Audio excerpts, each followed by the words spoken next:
Call the meeting to order, please. Pledge of Allegiance, please stand.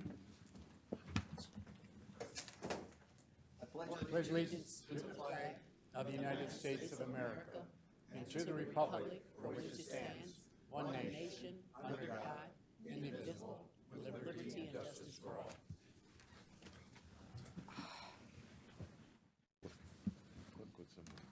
Item number 3, adoption of the agenda. Romano adopts the agenda. Support Van Sickle. All in favor? Please, Can we vote? we can vote if you want. Old timer. Old timer's right. Motion passes 9-0. Approval of the minutes of the Joint Government Oversight and Public Service meeting on July 17th. Motion to approve. So move, Hall. Support Nard. Please vote.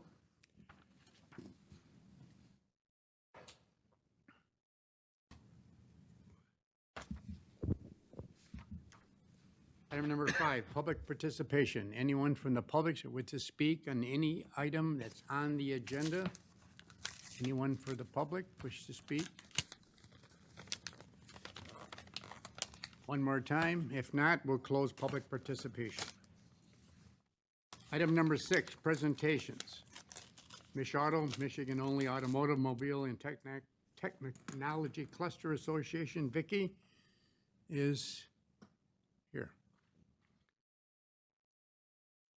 Support Nard.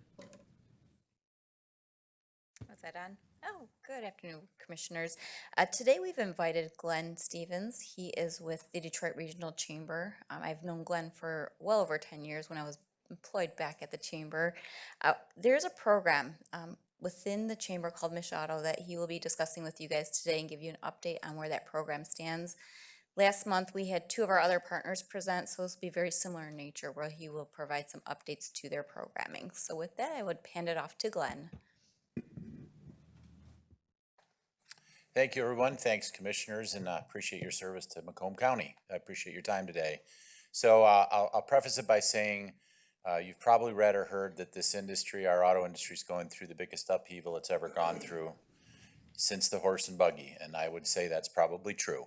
So there are a lot of changes in it, and we're in the middle of it. So I wanted to just take you through a few things, just tell you a little bit about where we are, but specifically how we're working with Macomb County, Vicky's team, and others. But we've been around for about 20 years, and we are an association that works across the state. Our goal is to promote and retain and grow the auto industry, which has changed into the mobility industry, which now includes the energy industry because of all the things around electrification and even hydrogen. So that's what we do. We focus on advocacy, so we do have government affairs work in Lansing to some degree on federal issues because so many federal issues impact Michigan. But our number one thing with regards to what we do is work on the talent pipeline, specifically now, and I'll talk a little bit about that. We're a little bit different than other associations in that we're made up of all different types of stakeholders. So we have the big OEMs, we have suppliers, we have startups. I spend some time every now and then at Velocity here in Macomb. Economic developers, universities, Macomb Community College is very involved with us. So we're really kind of cutting across all the different people who touch the industry. That's a busy list, but these are the companies. There are about 100 different companies and organizations that work, and we don't call them members, we call them investors because we're a 501c3, and we call them investors because they invest in us and we're invested in making their communities better. That's our team. We have a couple more people that we'll have 2 new people joining tomorrow, but they come from all different walks of life. A lot of them have good industry experience. Some are right out of college that are working on talent programs, and so I'll talk a little bit about that. How we're structured is we have committees, and what I specifically want to talk about is where Vicky's very involved, and that is that Macomb County sits on the board of directors of MICHauto. So you sit alongside the big OEMs and the suppliers. We have a community college and university presence too, and Macomb County is the only county that supports us actually around the state, and we really do appreciate that. Not that we don't work on the others' behalf, but we support Macomb County a lot more because of that.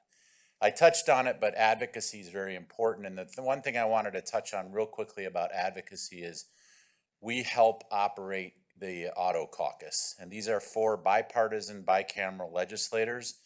Actually, former Senator Beta was one of the first of this group about 7 or 8 years ago when he served, and he helped start this Auto Caucus and was very instrumental in that. But we have 4, these are all new because the ones that were in the seats before were either termed out or moved up. Joe Tate, Speaker of the House, was on this last year. Again, talent is our number one objective, working with the schools, working with the suppliers and the different things, and everything is changing with regards to talent, whether it's the digitalization of everything or electrification of things. Different skills are needed in our manufacturing plants and our design and engineering centers, and as it interfaces with infrastructure, which Macomb County is very progressive in too. One of the things we just did is we finished a survey of students, parents, teachers, and counselors. So we interviewed 900 students inside the state and outside the state about their perceptions of the auto industry as a career, and also parents, teachers, and counselors. One of the things that we're very focused on, and you may or may not be aware of this, Michigan is 48th in the country in the ratio of students to counselors in our schools. That's not acceptable. So we wonder where our kids are getting pathways and why we have people who don't have the right skills aligned with the right jobs. We are really finding that these kids, most of our kids just don't have anybody hands-on working with them. So we're working with the legislature right now because 48th in the country and that ratio is not acceptable. Some specific things that we focus on, and the top left one is very big in Macomb, and that is Manufacturing Day, which will come up again in October. But we also work with the robotics teams. First Robotics is very big here, but there's others called Vex Robotics and Square One Robotics that we work with. And then we have a platform for the whole Detroit region, which is a talent attraction. And then we're soon to launch what we call UDrive. And this is why we did that perception study, is to connect with kids on their perceptions.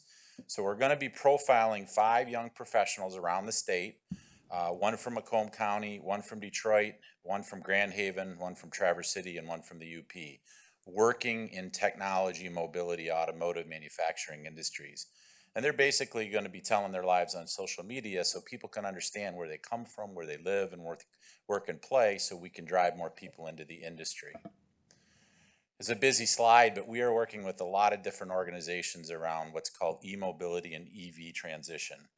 What jobs are needed in the plants today are going to be different as the propulsion system changes from the internal combustion engine to the electrification. So we're working with a lot of organizations on that.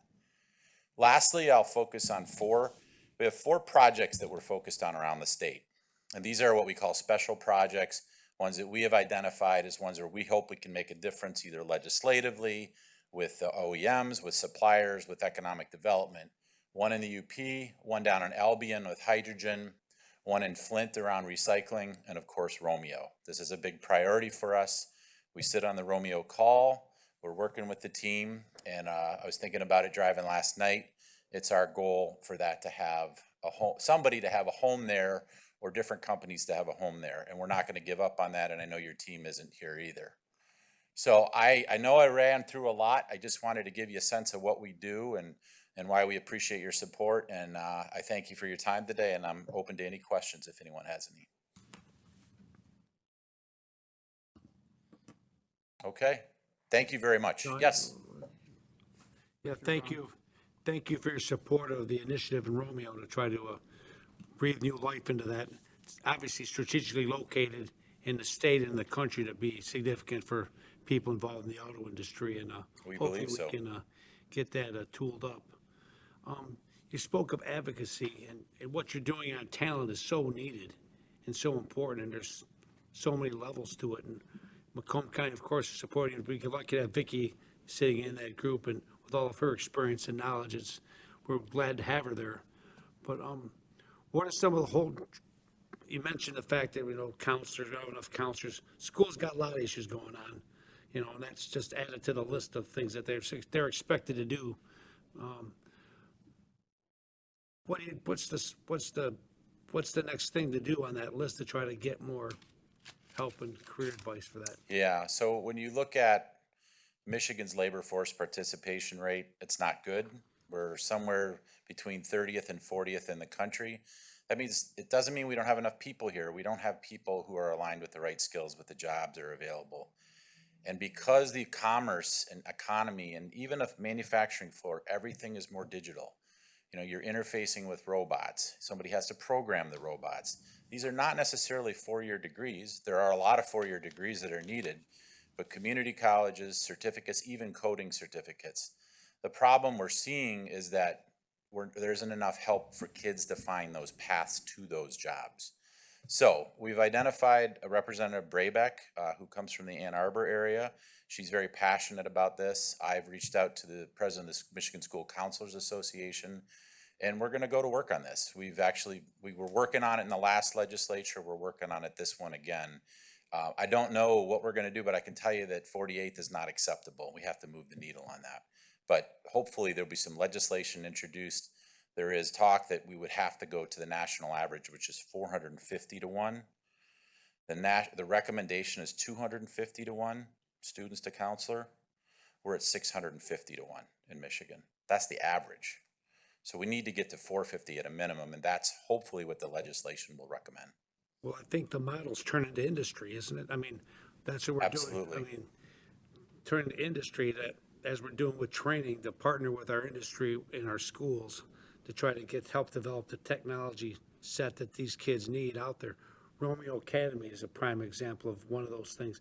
There's also one in the south. Was Fitzgerald, or is it what Centerline? Close. They're doing good things. And the robotics programs is flourishing through Macomb. That's one of the bragging points. We got kids now coming out of middle school that could probably get a certificate at the community college level, what they're learning here in Macomb. So, Yep. but like everything else, there's not enough staffing to expand those programs where they're wanted. I was up in Armada looking at their options, and great program, but they're limited by the fact that they just don't have enough people to help staff the program. Otherwise, that program would be twice as large as it is, but, you know, so. Yeah, I think it's safe to say that Macomb has done a really good job in a lot of different places. Yeah, I we're doing do. okay, but there's always West room- side of Michigan has too. Well, there's always room for improvement. I'm saying, Well, we have to, right? What can we do to help move this thing along? Do we have to have seminars as part of with our school? Our planning department's obviously thinking about that every day, but what can we as local officials who integrate with our school districts every day, if we need to? We got a good resource here with our commissioners. They could be ambassadors to the message you're trying to deliver. And I say, you know, let's put us to work. I'd love to follow up with you directly and through Vicky. There are some very specific things, and if we can, and then on the bigger picture is you working with your local legislators who have a vote in Lansing as we try to improve the pathways. We've done a lot of good things with, for example, the Going Pro Fund for skilled trades, professional trades, but that needs more funding and it needs some of the strings removed from it. That's what we do, is work on those issues, so that makes these communities stronger. But I'll definitely call on you, Don. We're starting the new school year so we can plug into the system and maybe help deliver a message that maybe hasn't gotten there through other channels. So maybe we could help do that. Dan Lowers, I've known Dan Lowers for almost 20 years. He's a good man, solid integrity. Definitely somebody I know that will help out with things. And what are you doing at the national level? Anything you got any reach? Well, that's been a little bit interesting, particularly with the IRA legislation and making sure that Michigan gets its share of that funding. There's arguably a lot, depending on your point of view, a lot of money flowing from Washington, and we want to make sure we get our share. But most of that IRA that we're focused on right now is for investment in electrification, manufacturing, semiconductor production, and we need to make sure that Michigan has our share of that, both on a manufacturing and R&D standpoint. There's only, so that's probably our biggest focus is on legislation like that. Okay. Are you guys also, one more question, are you guys talking about nuclear energy as a way to diversify our introduction? I don't hear much talk about that. It needs to be, because packaged nuclear power plants are common in Europe, and they could power whole cities with minimal environmental impact and plus up our electrical, because as you know, and the industry knows very well too, they're being pushed in electrification, but we have brownouts now with what we've got. And so. Yeah, the grid and the transmission lines are a bigger issue than people realize. You know, the state did give some funding to Palisades over on the west side. It's not enough to restart it, but hopefully it will. But if you want to look at where nuclear has worked and where it didn't work, I mean, the Germans walked away from it. Now they're paying for it now because of the Russia-Ukraine situation. So we have to look at different alternative forms of energy because it's not all going to come from converting our traditional power to coal, or away from coal. Diversification is key in many things. Thank you very much. All right, thank you. Thank you, Vicki, for bringing him out. Thank you, Commissioner. Commissioner Zinner? Thank you, Chair. Sir? Sorry. Thank you. To be clear, what percentage of EVs are you planning for? What are we looking for? How long do we have? So, What's the percentage for yeah, EV so, cars? so here's all the analysts right now. By 2030, the market will probably be 30% minimum, high side 50. I think the high side is probably not attainable. We're at 7% right now. We're kind of stuck on 7% of the market right now. It was climbing 4, 5, 6, 7 over the last few years. But I think 30% is reasonable. But there are a lot of issues. For example, critical minerals to make the batteries and where the batteries are, the battery supply chain. 90% of the batteries, the technology, and the minerals comes from China, Korea, and Japan. And that's another thing that's not acceptable. So we're working on that because one of the problems we have, and I was in northern Minnesota about 6 months ago visiting a mine that can't get permitted that wants to mine nickel. So if we're going to control our own supply line, we're going to need to have the permitting process with it. So this is what Washington's doing on that issue right now. But to answer your question, I think it's realistic to expect 30% of all new vehicles are going to be pure EVs by 2030. The high side, probably, in my opinion, based on what I see and what's going on, probably 40%, but that's the real high side. I appreciate that. This is what I've been hearing. The cost of those vehicles, we know the cost. Maybe they'll come down. Some are coming down now. We've seen that. But in reality, what is going to happen to the percentage of people, and there's going to be a large percentage that are not going to be able to afford these vehicles. We know that. They need that oil and gas. They need that gas vehicle. They're going to need to have it. So we have to have the gas vehicle. Absolutely. It's I mean, not going can't get rid of it. It's not going anywhere. It's going to be a gradual change. The average price of an EV is $55,000. That's untouchable for almost everybody these days. Now, what happens with that all depends on the cost of battery manufacturing, assembly, and the supply chain, because that's the only thing that can come down significantly in that price. And I don't want to take too much time on this, I know, because we have more things to go through, but I just wanted to point out, thank you, sir, as the chair, as the board chair has pointed out, is the fact that the cost, also the grid, our grid, as you explained, our grid is not going to be able to handle it, especially at 40 to 50%. I mean, we're barely, the country, and there's areas that aren't tolerating it now. Mm-hmm. So there are a lot of factors that, I know people have these EV dreams, but I don't see how, there are factors that are not going to be compliant with what the percent, what. Yeah, there's a lot of things that stack up. Yes. Yeah, I mean, one of the things that people don't talk about are the transmission lines. It takes 7 years to permit significant transmission line. Well, I'm preaching the choir here, you all know.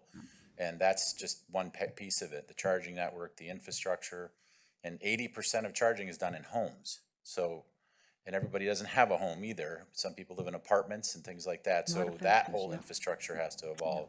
So there's not going to be any hockey stick on this curve. It's going to be gradual, and the internal combustion engine is not going anywhere. But those companies who are, and we have hundreds of them, if not thousands in Michigan, who are part of a 120-year-old supply chain.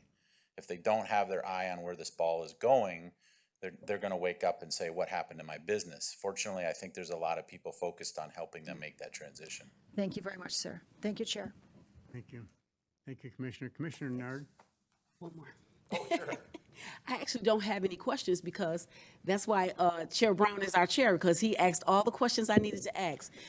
So I don't need to ask you anything, but I just want to say that I love the presentation, and what I like most is that you are including educating the youth on that, and I agree with him, let us know anything that we can do to advocate that, because that's a big thing for me, is because I have a lot of grandkids that are always on video games, and I see them doing things with cars and with spaceships and all that. So I even talked to the people at Selfridge about this.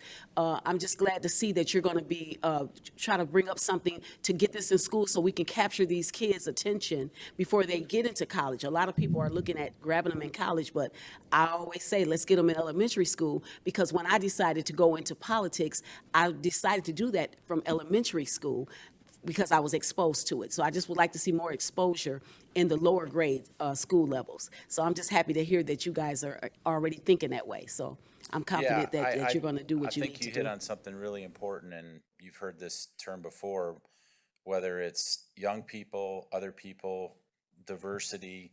You can't see if you can't see it, you can't be it, right? And I mean, it's so basic, but that is basically what it is.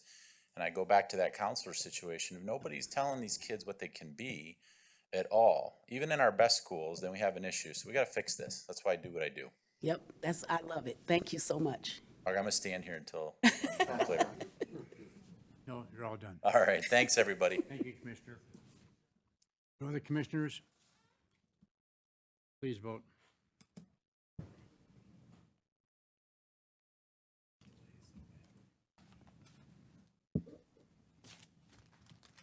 Motion passes 9-0. Item number 7, Public Service Committee Department Recommendations. I'd like to combine A, B, C, and D, please. So moved by Nard. Support Van Sickle.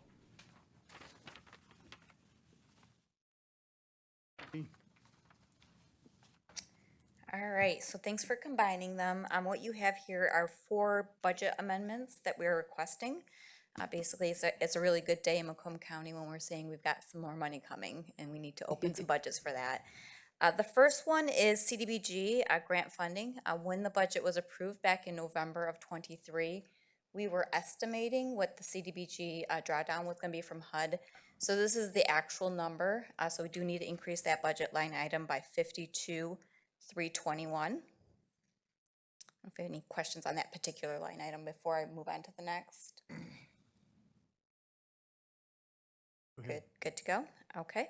The second budget amendment is for a SEMCOG planning grant. This is for the Tri-County Broadband Assessment. Back when we had approved, we worked in collaboration with our IT department to approve bringing on the Merit Network. This was going to come fully on the county's dime, not to exceed $100,000. After that budget was approved, we did pursue a SEMCOG grant to help offset those costs. And so this particular line item is the fact that we did receive the grant in the amount of $40,000, in which there is a match that's tied to that, which will pull from that $100,000. Any questions on that particular one? Not item C? All right.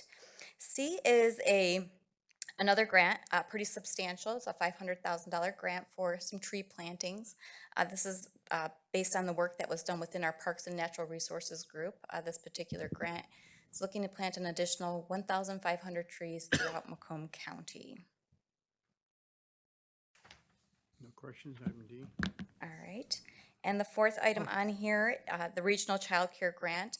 When we pursued this grant, the maximum at the time for the grant was $150,000.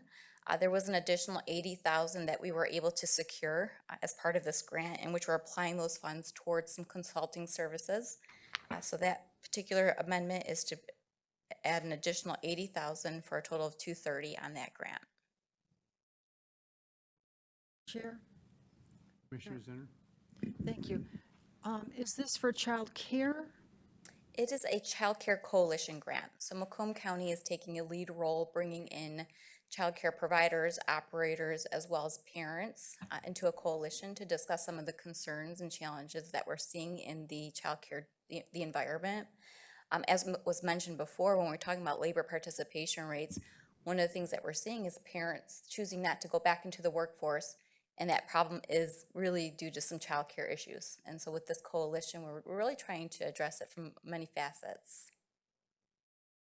Thank you, Chair. You got it. Commissioner Brown? Just some of the commissioners know, Vicky, you probably were as well, on regarding the broadband study. We've got ads running on our website. We're pushing out through our social media sites as well on that. So we're trying to improve the contact in that survey that we're conducting, and hopefully that'll add a little pizzazz to it to get a better response. Correct. You know, not that we're competing against Oakland or Wayne County. It is the tri-counties do work together on this particular grant. At one time, Macomb County, our residents and constituents were doing very, very well with responding to the survey. That has flatlined a little bit, so we're looking at some other creative methods to get that participation rate increased. Later this week, we'll be meeting with superintendents throughout the school districts, talking to those superintendents, trying to get the message out to the parents to respond to that survey. Well, those inland communities don't have as much to do during the summer as we do here on Lake St. Clair, so. Yeah, hopefully probably now out that on they're the back in water. school. Thank you, Mr. Chairman. Commissioner Panseco? Thank you. About the broadband also, if you did a good estimate in saying that we needed $100,000 to do the survey, and now you got $40,000 from SEMCOG as a grant, why are we not moving $40,000 out of that $100,000 back to the general fund? That is the plan. That, you know, when that first grant was, or the first budget was voted on, it was a not to exceed, anticipating the county would take on 100%. So the plan would be whatever is not utilized or unfunded would go back.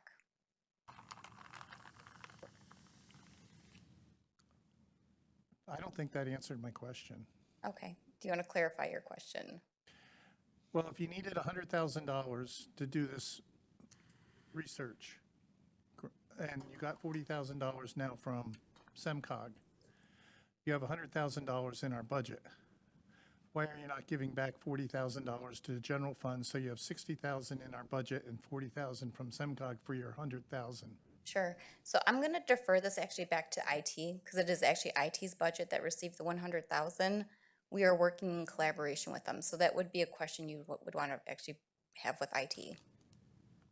Okay, because getting a grant is good for the county, Absolutely. but not if we still spend all the money that we thought we were going to spend anyway. And that is not the intention, right? So the intention is to keep this within the 100,000.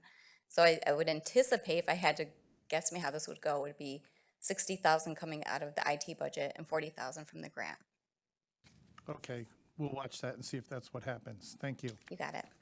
Thank you, Commissioner. Any others? Commissioner Brown? To that question, I'll make a note. We'll follow up on that question for you to IT, all right? Thank you. Commissioners? If not, please vote.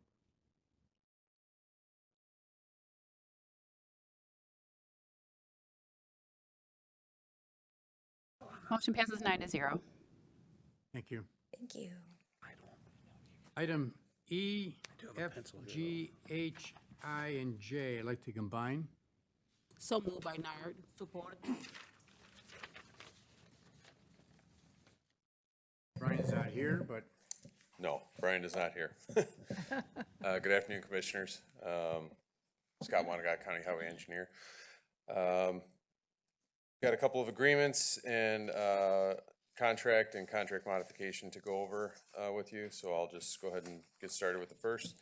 The first one is requesting approval for the contract between Macomb County Department of Roads and the U.S. Department of Transportation Federal Highway Administration, outlining the terms and guidelines for the Safe Streets for All the SS4A grant program at a total cost of $1,260,088, for which the Department of Roads will cover $150,000 to develop a safety action plan for the county, with funding available in the fiscal '23 traffic project budget. questions, Commissioner Brown? Don't we already have a safety plan for the county? I believe this one is, if, I would have to defer that to our traffic department to find out for sure. I don't know to 100% certainty, but, this one is a Safe Streets for All, incorporating, measures for not only roadway, but also pedestrians and several modes of mobility. But we already have standards for all that now, so how is that gonna improve things? So I believe this is a plan to also develop implementation to allow us to implement some of these other various means. Well, and communities are lucky enough to have sidewalks and roads.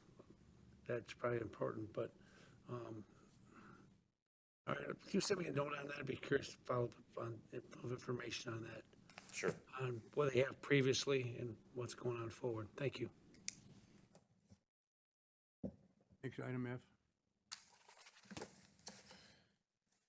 The second is a request to approve the intergovernmental agreement between the City of Sterling Heights and the Department of Roads, which outlines the cost participation for Sterling Heights and guides the Safe Streets for All SS4A grant to create a safety action plan for the city with grant funding not to exceed $400,000 and an expected share of $110,088 for the city. There is no cost to the Department of Roads for the city's participation in this program. So this was, the city was also going for the same grant, so to prevent from two jurisdictions within the same community, Macomb County, going for the same money, we kind of joined forces and did one singular application with an allotment for the funds for their program to be met in a separate agreement. Commissioner Brown? That's a smart idea. Are you helping them with their, the Sterling Heights had interest in expanding their trail network? Are you aware of that? And would this help them in some way develop standards for that? I believe this allows them specifically to go towards, kind of like I was saying, that more safety benefits for motorists, pedestrian, bicyclists, to develop their own plan to implement with their own funds and everything. The program I think that you're talking about with expanding their connectivity and everything, I do know that they have applied through our non-motorized program, application program, for a couple of projects that they're looking at, that would be something separate that we would be looking to partner with them on. Okay, thank you. Thank you, Mr. Chairman. Thank you, Scott. I actually wanted to ask something on item E, but I'll ask on both. I see that Sterling Heights had already planned something, so does the city have to plan something in order for them to be a part of this when they say safe streets for all, or is it going to go all the way back? Because a lot of times it seems like we forget that Macomb County goes all the way back to 8 Mile. So I wanted to know, is any of that funding going to be going back towards 8 Mile? Because I know I'm going to get asked that question. So the county's program is for a county-wide plan and implementation. So that would include any roads or areas that we have within our jurisdiction across the county. Okay. Sterling Heights is specific just to their city because they are the ones that wanted to pursue this grant independently. Okay. And again, we combined to avoid any potential conflict and risking neither of us getting funding selected. Good. Thank you. Thank you. Commissioner Van Sickle? Thank you, Chair. Safe streets. Going back to what Chair Brown said, can this be used for trails that are not part of a street? Or is this specifically only streets?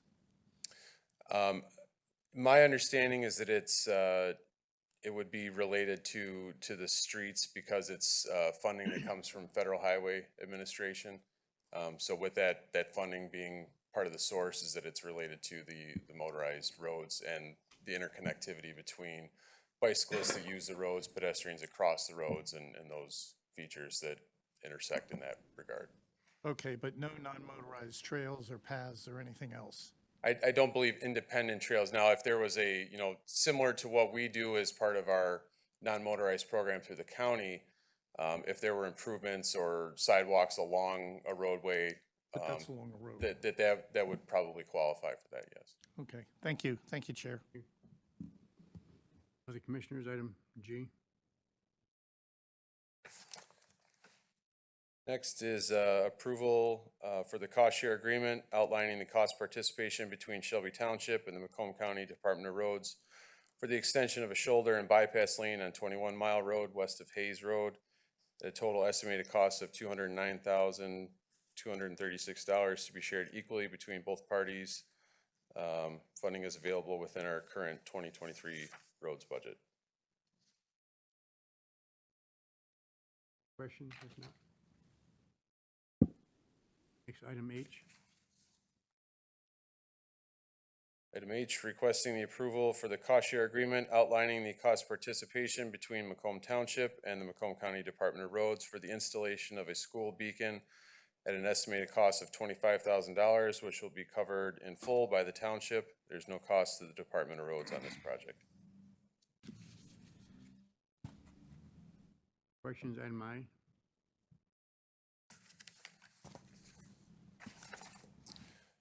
Requesting approval for the award of a bid and corresponding contract with AECom Great Lakes Incorporated to provide engineering services at the Traffic Operations Center from October 1 of '23 through September 30th of '24 in the amount of $3,543,496 for the Department of Roads. Funding is available through the '23 Department of Roads budget, with $708,699 to be covered by the Department of Roads after federal funding has been applied. Mr. Hall? Quick question, the Traffic Operations Center, what exactly do they do that TACOM doesn't do? So TACOM is the tank facility, I believe you're referring to? No, I meant Comtech. Comtech. So that is the Comtech facility. So the Traffic Operations Center is the branch of that is specifically monitoring our screens there for the intersections, optimizing them, watching the cameras and making adjustments in signal timings and checking for mobility issues in that regard. That's the primary focus of that It's one division. and the same then. The building is the same, but within that building resides not only the dispatch, but also the Traffic Operations Center. That's all I have, Chair. Commissioner Van Sickle? Thank you. $3.5 million for engineering services. Engineering services, to my mind, brings up when you're designing something or something like that. And Comtech is more or less an operational thing unless we're redesigning something there. What exactly is engineering services going to do for $3.5 million over a year? So it's to staff the entire operations center through AECom. They are a third-party consulting agency.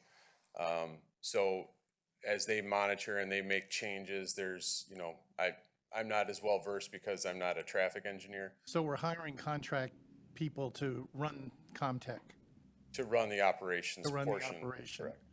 Okay. It would have been a lot clearer to me if they said to run the operation instead of engineering services, but that's just me.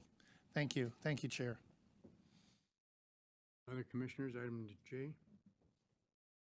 Okay, final. Requesting approval for the contract modification with Action Traffic Maintenance to increase the original contract cost from $221,067.77 to $263,727.77, a 19.3% increase of $42,660 for additional guardrail work being added to the project at 2 locations on Low Plank Road and 31 Mile Road for the Department of Roads. Funding is available within the '23 traffic project budget. Questions? Thank you. Please vote. Keep the wagons from going in the river up there in Lennox. Track is as port as it is. Motion passes 9-0. Okay, thank you. Item number 8, correspondence, Michigan Work Zone Lane Closure and Construction Update. Stephen File. Motion, receive and file. Support Center. Vote.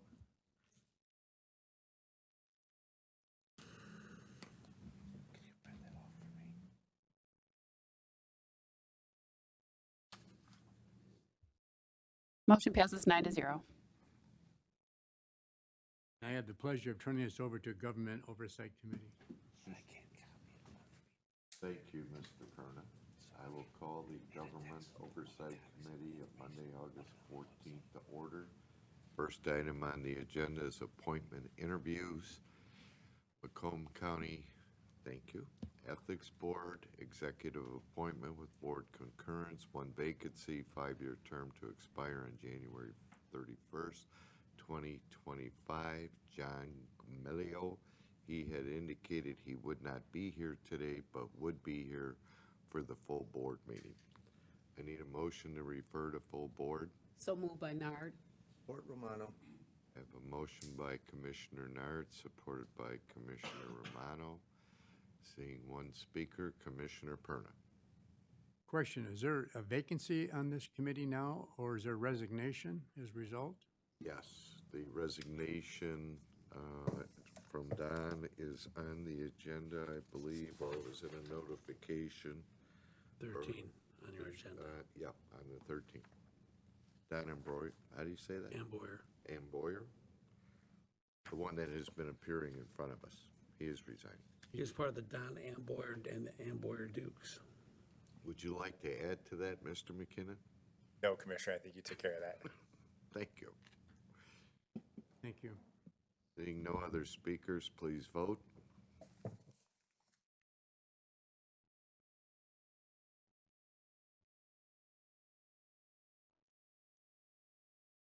Motion passes 9-0.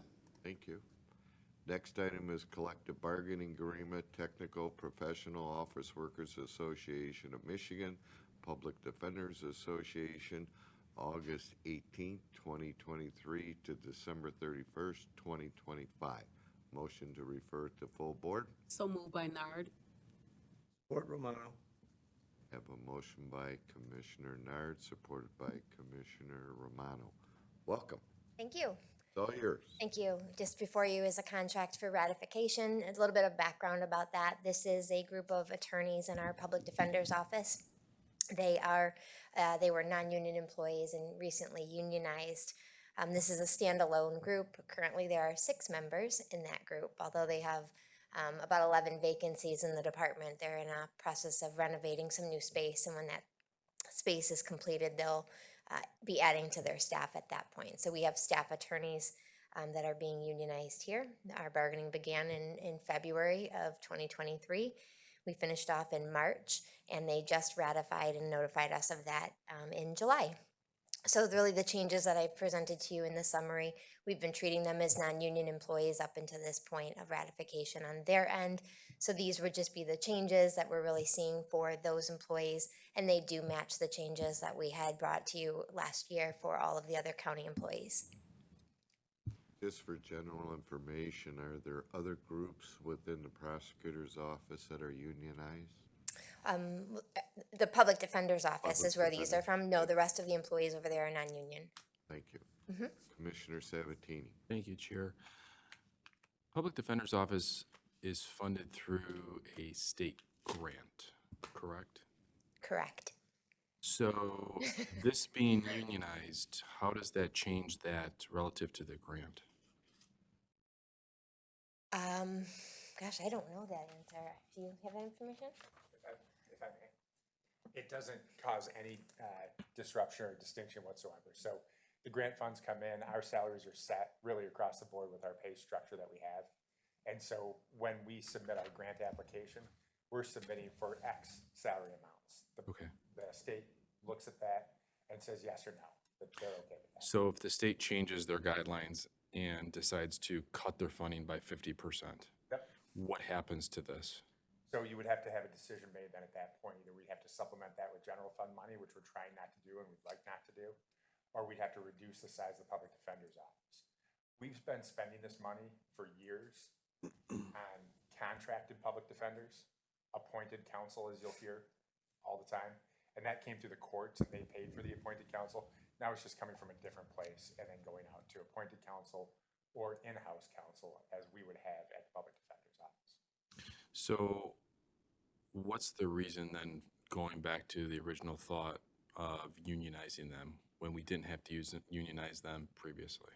There's no thought on our behalf as to unionization or non-unionization. and maybe I should kick this back over to our HR director. I'm gonna leave Carla. We created those positions as non-union, so those employees took it upon themselves to unionize. Okay, I'll probably have some more follow-up questions on this just as I'm digesting it here. Thank you. Thank you. Commissioner Romano. Thank you. So now that they're unionized, excuse me, if there's problems such as a strike, do we settle it here at the county, or does it go to the state and the state has to bargain with them? They're our employees, so we would handle all of that with us, but they're not able to strike. But we handled all of their negotiations through our office. So do we need permission? I think that question is somewhat answered. Do we need permission from the state to bargain with them and set up whatever the settlement is before they will issue their grant? And if they don't like what we've settled, we don't get the grant? I mean, how does that work? Yeah, my experience with that, just countywide with all of those grants, are that the departments, we do communicate with our departments when we're looking at increases and such, so that they can build that into their grant applications. In my experience here, we've never had to work with a grantor before we had settled any contracts. As Andy had indicated, if there was ever a problem and we had lost funding, we would reduce those positions or reduce the services. So even on every posting that we post, which is a grant-funded position, we note that on our job posting, so those applicants that are applying know that it's a grant funding position. In the event that something happens and that funding is removed or denied, that their position may be in jeopardy. So it has never happened in the past because we've just been unionized, but there's a Countywide, though. possibility. Yeah, there's a possibility, but we've always worked in conjunction with them, so there shouldn't be a problem. I'm satisfied. Thank you, Chair. Thank you. Commissioner Van Sickle. Thank you. Good afternoon. Hi. It takes effort to set up a union like that, more effort than not. And usually people do things for a reason. What was the motivation on the employee's part to set up the union? Do you know? I'm not aware of that, no. It's not uncommon, especially in our organization. About 80% of our employees are unionized, so it's not uncommon here. Okay. And I'm not well versed in this kind of law, but I believe at the federal level, they passed some things about government employees and unionizing. Does that law that says that they don't have to join a union apply in this case? The right to work laws? Yes, I know the state eliminated that, but I believe at the federal level, there's a right to work law that involves government units. I'm not familiar with I that. don't know that. The opposite. I don't know that. At the federal level, I don't know that. Okay. I know they cut it out at the state. Go ahead, Andy. Yeah, and I'm sorry to step in again, but I am not aware of any federal legislation that has a right to work connotation. What we did have as a county and as a public employer here in the state of Michigan is right to work went away, as you Right. heard, all over the place, right? But it really doesn't impact us as a county employer or a public employer, because there's a decision from the U.S. Supreme Court, which is what you might be thinking of, Okay, Commissioner Van you're Sickle, probably right. that said public employees cannot be compelled to pay union dues. So we continue to sit in that sort of position that you had before right to work went away here in Michigan because of a decision called Janus. And that was a public safety decision, but it really goes to all other public sector employees. That may be what you're thinking of. So if we hire other people in the public defender's office and they choose not to, that's okay? So it's such a goofy area, right? So they're going to be represented by their collective bargaining group. Whether or not they decide to pay dues is something different. And then whether or not a union can charge a service fee for representing them, I think is at issue now in Michigan based on the recent legislation. All of those things, we talk about local control here. We like local control. Commissioner Sabatini's kind of hinting at that, I think, a little bit as to what we would do if something like that happened. But, that's outside of our hands. We just, when somebody organizes, that's their decision to organize. And we're required to then enter into negotiations with them. Right. Thank you. Thank you, Chair. Commissioner Nard. Just one question. I know I heard Andy, I heard him say that if there was a problem, say they wanted more salary than what's there, is the board going to be responsible for increasing the salary, or they just take it from the general fund? Because that would still come before the board, and we would have to make a decision if they could do that or not. Is that a possibility of that happening? I'm just confused. That area kind of confused me when I heard that. Yeah, I'll answer and you can correct me. I've been here 23 years. I've never seen that happen where there's a change and that we came before the board and asked for more money that is, as Andy said, I believe the county would determine at that point if there's general fund dollars that we want to contribute to offset that, or we look at the department and the programs and look to see if there's reductions that need to be made. Okay, thank you. Thank you. Commissioner Zinner. Thank you, Chair. I hope in regard to this, if someone did not want to choose to be part of that, of the union, that there would not be harassment in regard to that. It's against the law to harass them for that. I understand that. The law. Yes, that's the law. I hope this body would not be, yes, I'm just saying. Down over there. Thank you, Chair. Thank you, Barb. Commissioner Sabatini. Thank you, Chair. One last question. You said that 20% of the county employees are non-unionized. Approximately. What employees in the county are non-unionized? They're in pockets. What would be the largest percentage of what group or what pocket would be the largest? Well, mostly management level positions, obviously our executives. There's a lot of professional positions in my own department that are non-union, and then I also have AFSCME. It's really a makeup. There may be one department, which is the MICHauto, is the only department I can think of offhand that I know is non-union. Any others that you can think of, Brian? Community corrections, so very few are non-union departments. Could we get a list by department of how many employees are in those departments that are non-unionized? Is that possible? Do you have that data? I believe we can pull that together. Okay. I'd like to see that by Thursday. My only concern with this is in regards to the differential if something changes with the state. I'm just thinking out loud here because I figured that was the case with this. And, we're proposing these 3% increases in the next 2 years. And if the state decides to go 5% or 10% or 20% the opposite way, theoretically, the county would have to make up that difference to the general fund if we wanted to keep those employees. And that could be $100,000, that could be $1 million. We don't really know that. But I'd really like to see how many other employees are non-unionized in the county, and if this is going to or can set a precedence with those other pockets that would then try and unionize as well. I'm just curious. Are you saying that if the state's increases were higher than ours, that we'd have to meet those? That's not been my experience in the past. These employees have negotiated these contracts, and these are settled contracts for them through the duration of this contract.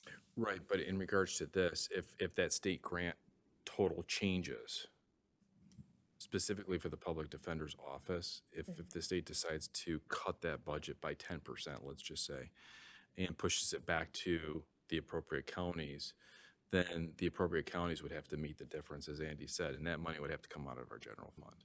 So we'd have to budget accordingly. So my thought is, we're agreeing to a 3% increase over 24 and 25. If the state decides to cut their budget by 5%, theoretically, we have to meet the 8% differential in each one of those years. So I'm just kind of thinking through this in regards to these other pocket employees and divisions that have non-unionized as well. Go ahead. May I just clarify Yep. my statement, Commissioner? When I say that a decision would have to be made, more than likely, we're not going to put that decision at this council, at this commission. We would say, hey, we've got this reduction in funding. We're going to do some layoffs.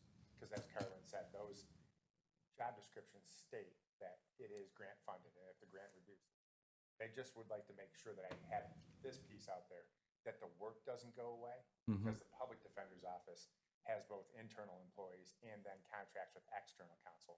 We're talking about a bogey where we're trying to hit 25% of represented individuals, criminal defendants that are indigent, are represented by our own employees. We'll still have 75% out there for public defender appointments, because a lot of the times you'll have multiple defendants in a single case. So they'll be conflicted. So we'll have to have somebody over here and somebody for the public defender's office. So the work doesn't go away. Totally understand. And when I say this, it's not to negate what they're trying to do. It's more or less that when we have a grant position in this county and it's going to be terminated in one way or another, the grant is ending, that department comes here and pleads for that position to stay because the work doesn't go away, and then we have to pay that out of the general fund dollars. And that happens every single budget cycle in one way or another. So that's why I'm just trying to make that apparent to the commissioners here, that this could happen with this as well, and that's all I'm saying. So, thank you, Chair. Thank you. Commissioner Van Sickle on the second round. Thank you. Just to follow up, are we the county under any kind of obligation for a certain number of public defenders based on population or some other parameter? The reason Andy keeps coming up is this is one of his departments that he works closely with, so I don't have that information. Yes, and I'm sorry that this is kind of a strange dance between Carlin and I with the Lions player. No, we're not under any obligation. We are under an obligation to provide public defenders for indigent clients. Now, whether that's a contract with a local attorney, the city of Detroit, I think, contracts out their entire public defender's office. There are different ways you can set that up, but we have decided that we would have a county department, they organize it, and then they also hire outside counsel where necessary. But no, we don't have a percentage that we have to have. If we have a peak, is there any kind of stipulation on how long it takes to get a public defender to a person? You mean if we have like a rash of crime, how long it would take? Is that the question? Yeah, if we had a peak, do we have to go out and contract a whole bunch more people, or can a few of them wait until a couple of the other people free up? As far as caseload goes, is that the question? Yeah, caseload. Okay. No, we would not. We have a strong roster of defense attorneys that we would go out to, Commissioner. So if our public defender employees were saturated and they didn't have any ability to have additional cases as determined by the director, because there's not a caseload number that you have to fall within, then we would simply go out to that roster of public defender roster attorneys and we would appoint them. And we have several hundred of those attorneys out there in the wings. Okay, thank you. Thank you, Chair. Commissioner Perna. Question, Andy. Good thing you know your department well. Yes. I really should just defer everything to Tom Thompson over there. If there's a reduction from the state, wouldn't that be addressed in any union contracts? Well, the layoff provisions would be in any union contract, how we go about doing that. But whether or not we reduce staff or, God forbid, I hate to say things like this, just because we're in a great financial position thanks to this board and our finance department. So I'm going to leave with that. But if we were going to have to reduce a department, I believe that we would do that through layoffs at this point. We all lived through 2008, the destruction that happened because we did concessionary bargaining as opposed to layoffs. I think we would go into a layoff cycle. So the county would not be obligated in any way. We would use another method to reduce that staff. That would be the answer is yes, Commissioner. And those budgets are known ahead of time. So the new budget for the public defender's office in particular starts October 1st. So we have that kind of goofy gap that we had because our budget year is January 1st. Theirs starts October 1st, and they're already fully funded for October 1st, 2023 through September 30th of 2023. If that was going to happen, we would know that ahead of time, and we would budget accordingly moving forward. All right, thank you. Seeing no further speakers, please vote.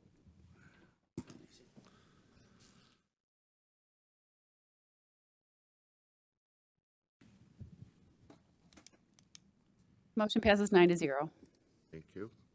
Next item is proclamations. I would like a motion to take A, B, and C together. Support. Motion by Commissioner Romano, supported by Commissioner Nart. Any discussion on the proclamations? Seeing none, please vote.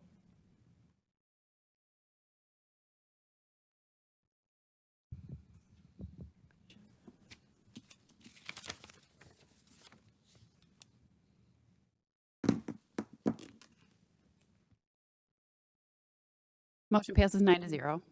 Thank you.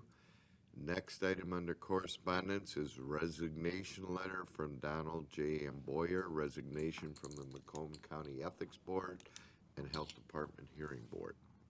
Motion to receive and file. So moved By by Romano. Nard. I have a motion by Commissioner Nard, supported by Commissioner Romano. Commissioner Perna, that's the one you asked about, the vacancy?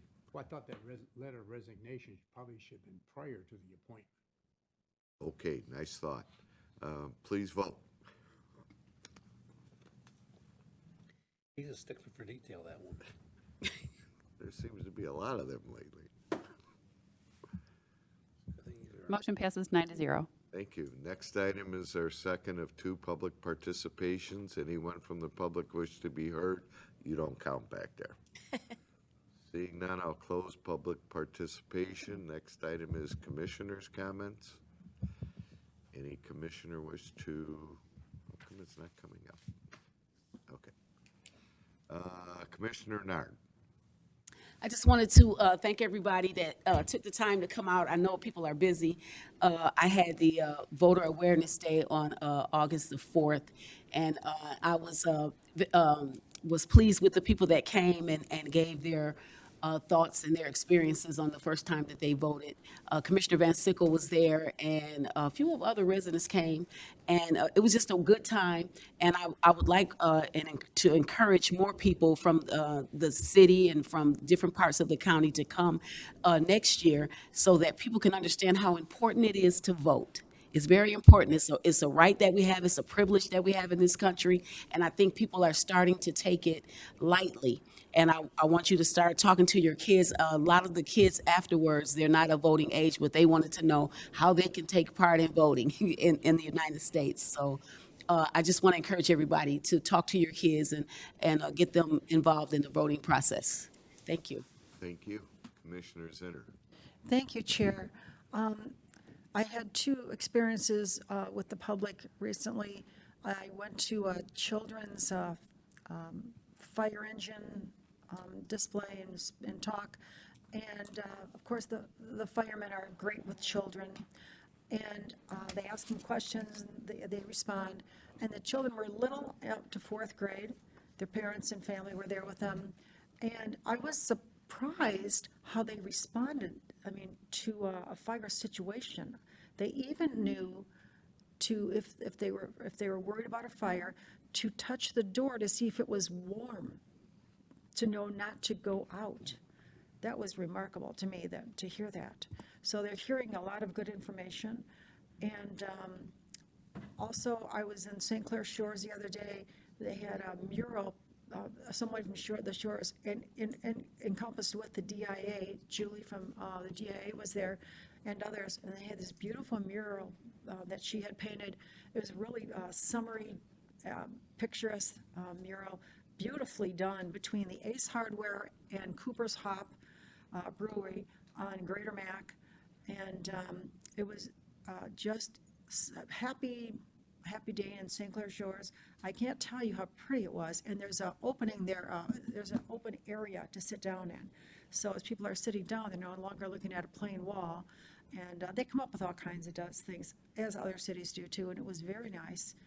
Everybody had a good time. But anyway, it was a great thing to be done by someone from the Shores especially. So thank you. That's what I have to say. Thank you. I will say, last Wednesday, I attended Music in the Park in St. Clair Shores. What a tremendous event. They had to have about 5,000 people there.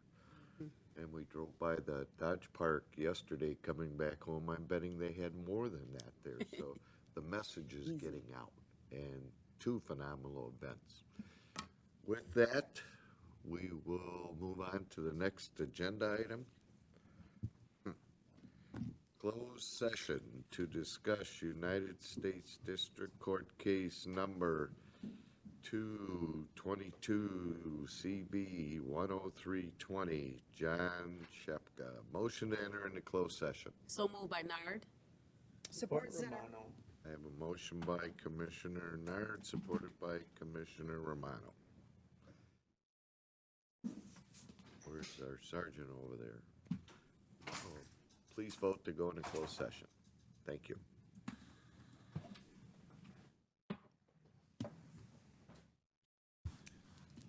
Motion passes 9-0.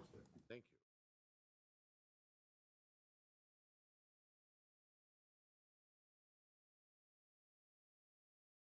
you. it. Motion to adjourn. Support Zinner. No, we can't do that yet. Motion on the case. I'll give that motion also. Support Zinner. We have a motion to accept council's recommendation on settlement by Commissioner Romanos, supported by Commissioner Zinner. Any discussion? Seeing none, please vote.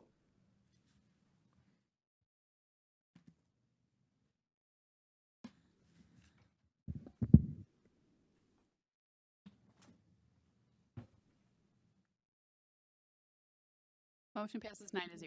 Thank you. Next item is, Motion to adjourn. we have a Support motion Zinner. and support. All in favor, please vote. We are adjourned. See us tomorrow.